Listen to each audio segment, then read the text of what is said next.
Are you happy now that you've switched to my sister? Of course. Anyone can see that Lucy is more attractive than you. Can't you even understand that? It was definitely the right decision to dump an old hag like you. As Tom uttered these words, my sister chuckled quietly. Well, I'm glad you think so. I've been thinking it's good to be away from you too. Thanks for breaking up. What? My name is Sophia. I'm a 40-year-old office worker. Until very recently, I had a boyfriend. His name is Tom, 2 years younger than me, and we met at a mixer party. I wasn't planning on attending the mixer, but my colleagues convinced me to go, just to make up the numbers. I had doubts about being the only middle-aged woman there, but all the men were 35 or older, and many were close to my age. I thought I could have a good time, and I had a lively conversation with all the men at the party.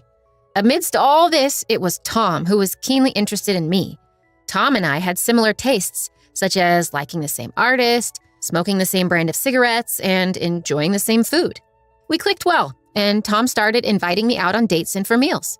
After that, we started dating and our relationship progressed smoothly. Sophia, your cooking is delicious. Thanks. Maybe it's because I've lived alone for so long, and I used to cook a lot as a substitute mother for my younger brother and sister. Oh, you have a sister too. I'll have to say hello to her sometime. At that time, I didn't think much of it, but now I feel that him mentioning only my sister, not my brother, hinted at his flirtatious character. We started dating about 1.5 years ago, and even then he showed signs of being emotionally abusive. Sophia, is dinner ready yet? Just a little longer. I'm making it now. What? I'm starving here. You're really inefficient. Despite us both working, he didn't do any household chores. Although he often came home earlier than me, he would just laze around on the sofa watching TV. What? Stew again? Give me something hearty or fried. Yeah, make croquettes. Well, if I start making croquettes now, dinner will be very late. Huh? It's easy to make those things. You're really bad at this. Just go to the grocery store and buy some. Tom would boss me around and give orders like this. He also mocked my appearance. You're really ugly. Whenever he saw a beautiful female celebrity on TV, he would compare them to me and hurl abusive words. He would also call me an old hag, which was quite ironic coming from him, who was only 2 years younger. Whenever he got irritated or things didn't go his way, he would insult me to keep his mood up. However, he was very gentle at other times, saying things like, I love you, Sophia, or I feel calm when I'm with you. So I thought that the occasional insults were just a sign of him showing his true feelings because he loved me. Looking back now, it was a shockingly foolish interpretation. I came to realize the old saying, love is blind, is indeed true. After we had been dating for about 1 year, he started coming home late. I have to work overtime today, so I don't need dinner. He would just send that message and call it a day. And every time he came home, he was drunk. When I mentioned that he smells of alcohol, Tom gets huffy and claims he only had a drink with his colleagues after work. But it's clear to me that he's had more than just one drink. His face is red, after all. But if I push him any further, he'll yell back tenfold, so I don't have any choice but to stay quiet. However, I couldn't help but sigh when I found business cards from strip clubs and brothels in his suit pocket. Well, if he's stressed out from work, I guess he needs some sort of outlet. But even though he's dating me, he still does these things. He's called me an old hag and an ugly duckling before, but I believed he still loved me as a woman. However, these days, he hasn't been doing that sort of thing. He's been satisfying his desires elsewhere. I've been wondering if we can even still call this dating. But amidst all this, Tom did something surprising. Today, it's on me. Let's go get some sushi. Huh? What's the occasion? Nothing much. Just a token of my daily gratitude, I guess. I found his shy response endearing, and I was excited to go eat sushi. It wasn't high-end sushi, but it was delicious, as it's been a while since I last ate sushi. When we got home from enjoying our sushi, Tom said, I've got some special beer at home for us to enjoy tonight. Oh, thank you. I was surprised since he hadn't done anything like this in a while. It wasn't a special day or either of our birthdays, so I couldn't help but wonder if there was a catch. Then, Tom bashfully dropped a bombshell. Well, I haven't prepared a ring yet, but how about getting married? Huh? It was an unexpected proposal. I was so taken aback that I couldn't respond immediately. As I sat there wide-eyed and stunned, Tom asked me, Is it no good? I was honest about how I felt. I'm sorry, it was so sudden, I'm shocked. I see. I was happy, but I had to voice my concerns. I'm thrilled you proposed, but you've said so many cruel things to me, right? And it seems like you go frequently to those nightclubs. Why did you propose to me despite all that?" When I asked, Tom responded while looking me in the eyes. "I guess it's because if I'm going to get married, I want it to be with you, Sophia. I've said terrible things to you, and I'm truly sorry. I've taken your kindness for granted. I promise I won't say anything to hurt you anymore. So I want you to marry me." Being told that so directly, I couldn't help but be swayed. I accepted his proposal right then. I was suddenly so happy at the thought of getting married. I couldn't stop grinning. But even then, our old patterns didn't change. "Hey, old lady, get me a beer, will ya?" "Hey, didn't we agree you wouldn't call me old lady?" "Ugh, you're such a nag. Sophia, old lady, both are more or less the same 6-ish letters." "It's not the same at all. You're always nitpicking. It's annoying." "That's because you're breaking your promise. You promised me when you proposed. If this is how it's going to be, I can't bear it." "Ugh, then you shouldn't have accepted so easily." Saying that, Tom, irritated, took his beer and secluded himself in his room. Another day he shouted, "Don't get cocky, you old ugly hag. Any young woman is way better than an old hag like you." When he started talking like this, I too didn't hold back, replying, "If that's the case, why don't you find a young woman and move on? But you're settling for me because no young woman would look at you now that you're an old man, aren't you?" When I teased him like this, he would get furious, his face turning beet red.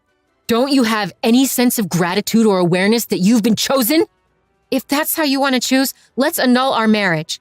"All right, let's call off the marriage." Saying so, Tom once again retreated to his room with a beer in hand. Looking back, he seemed to be drinking excessively around this time. Maybe his heavy drinking was what made him short-tempered and his words harsh. Still, the next morning he would apologize. "Sorry, it was my fault.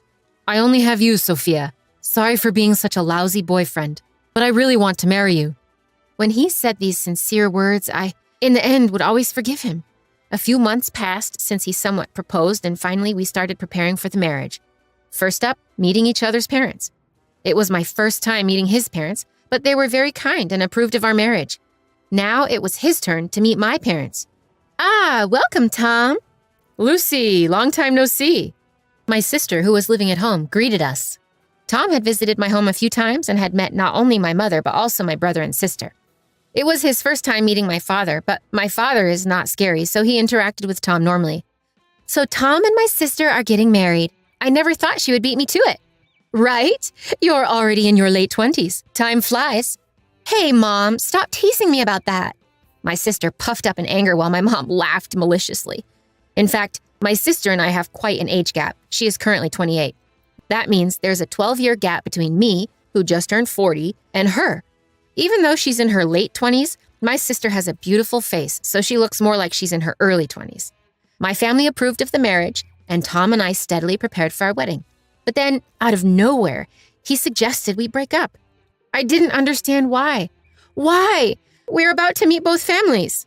We don't have to cancel the family meetings." "What do you mean?" Then the doorbell of our house rang. Wondering who it could be at such a time, it turned out to be my sister. "Lucy, sorry, I'm a bit busy right now." "No problem. I'm involved too." "Huh?" With that, my sister strode into our house. When I followed her, Lucy called out, "Tom!" and to my surprise, threw her arms around him. "Oh, you sure took your time, didn't you?" He chuckled. "I was picking out some cute lingerie for you, Tom, and that made me late," Lucy laughed. "Really? Can't wait," Tom said, patting Lucy's bottom. "What's going on?" I asked. "Huh? Can't you see? This is what's happening," Tom replied, laughing and pulling Lucy closer to his side. "I'm sorry, sis. I fell in love with Tom, and he fell for me too. So I'm going to be the one marrying him," Lucy announced, followed by a guffaw. Unbelievably, just before our wedding, Tom switched from me to Lucy, as if she had just proposed to him. I felt like I was about to faint from shock. "We'll be moving to our new home now," Tom said, heading into his room and coming out almost immediately. It appeared that he had already packed his belongings. "You'll be alone again, sis, but you're already 40, so isn't it fine to stay single?" Lucy taunted with a malicious laugh. Even after they had left, I stood there in a daze for quite some time. What was the time I had spent with Tom all about? Upon reflection, He was a worthless scumbag, but he must have had some charm, too. The loss of him brought me intense grief. I cried for a while. It wasn't until I reached out to a friend and talked to my younger brother on the phone that I began to feel a bit calmer. As I calmed down, I was able to think more clearly. As my mind cleared, I felt pure anger rising towards Tom and Lucy. I wanted to pay them back, to make them regret Tom breaking up with me. With that in mind, I decided on a plan for revenge. When I told my brother about it, he agreed to help me. A few days later, the day came for the two families to meet. Apparently, Tom had not yet informed his parents, as they greeted me with, "Thank you for marrying Tom." My parents, too, seemed to be in the dark, greeting the other couple as Sophia's parents. Then, Lucy dropped the bombshell. "Actually, I'm the one marrying Tom." Both sets of parents were thrown into confusion, questioning Tom and Lucy, then turning their questioning to me. "Tom and I broke up recently. He seems to have taken up with Lucy," I said. While both sets of parents were angry, I calmed them down, saying I was no longer angry and that they should accept the marriage. The meeting ended on an awkward note, and soon after, Tom and Lucy announced they were getting married. They seemed grateful that I had smoothed things over and invited me to the wedding. I attended the wedding not as the bride, but as a guest. As the ceremony approached and the room began to fill, I headed to the room where Tom and Lucy were waiting. When I entered the room, they were happily chatting. The place where Lucy sat should have been mine, but I no longer felt any envy. "Tom, Lucy, congratulations on your wedding," I said as I entered the room. They seemed surprised to see me, but quickly approached with smug smiles. "You really have some nerve, don't you? Any normal person wouldn't come to the meeting or the wedding after being dumped by their boyfriend for their sister." "You're definitely a bit off, aren't you?" Lucy added, grinning. I asked Tom with a gentle smile on my face, "Are you happy now that you've switched to my sister?" Then Tom burst into laughter and said, "Of course. Anyone would agree that Lucy is more attractive than you. Can't you see that? It was absolutely right to ditch an old hag like you." Hearing Tom's words, my sister Lucy giggled as well. "Good for you. I'm glad I'm free from you too. Thanks for breaking up with me." "What?" Tom seemed flustered, not expecting such a response from me. My proud sister, irritated by my composed statement, bit back. "Sophia, you must be envious. You're pretending to be strong, which is lame. You must be unbearably regretting that I took your boyfriend, right?" "Well, anyone who's happy about being cheated on is just a pervert and the minority. I was frustrated too, but when I thought about it calmly, I genuinely felt good about breaking up with such a terrible man." "What the hell is that supposed to mean?" "As you said, you've called me an old hag and have been overly dominating. If we were married, that would count as emotional abuse, and I could sue for damages, you know. Imagine how horrible a husband you'd become if you already acted this way while dating." My sister's face turned pale at my words. "Emotional abuse? Tom, is that true?" Tom hurriedly denied it. "Lucy, don't believe her. I'm a man who treats the woman I love with great care. That means I will take very good care of you." "Tom." Just when the two seemed to switch into lovey-dovey mode, I played a certain voice recording. "Don't get cocky just because you're an old hag and ugly. Younger women are far better than old hags like you." "I'm sorry I was wrong. There's only Sophia for me. I'm sorry for being such a lousy boyfriend, but I really want to marry Sophia." Lucy was stunned after hearing the recording. This is Tom's voice." "These are some of the things he said while we were dating. He'd throw harsh words at me one day and ask for forgiveness with sweet words the next. This is his pattern." No way." It seemed that Tom hadn't anticipated I'd be prepared with such evidence, and he snapped at me in a state of panic.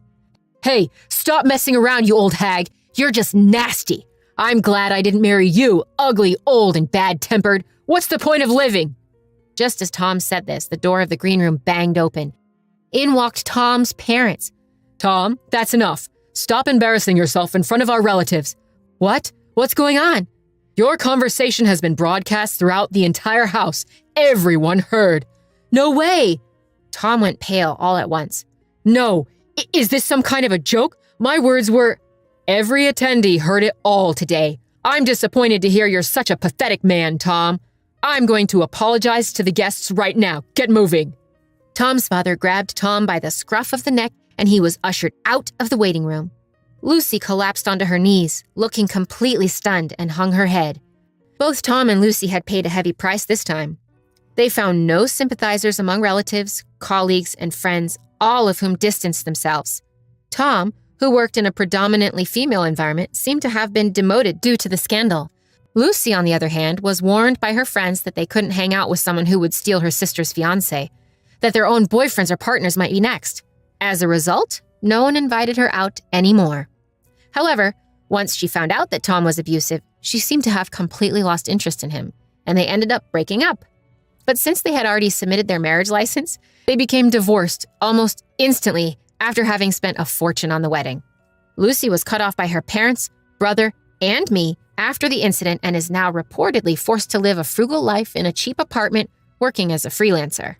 Now, the reason why our conversation was broadcast throughout the venue at the wedding was because of a favor from my brother. He owns a company that handles sound systems, not just for large-scale events and concerts, but also for most of the weddings in our area. The venue for Lucy and Tom's wedding was handled by my brother's company. So he explained the situation to the staff beforehand and had them put a small pin microphone on me to broadcast our conversation to the venue. I didn't expect Tom to make such a spectacle of himself, but the plan was a complete success, and I had my revenge. Afterwards, I decided to throw myself into my work. I was promoted and was put in charge of a project where I ended up dating a man from a client company. He is the same age as me and is divorced, but it seems the reason was his wife's infidelity. He is very kind, doesn't change his attitude suddenly or make harsh remarks, and always speaks to me gently. We haven't talked about marriage yet, but I feel like I can be with him for a long time. But I'm not hung up on marriage anymore, so for now, I'm going to fully enjoy the time I spend with him.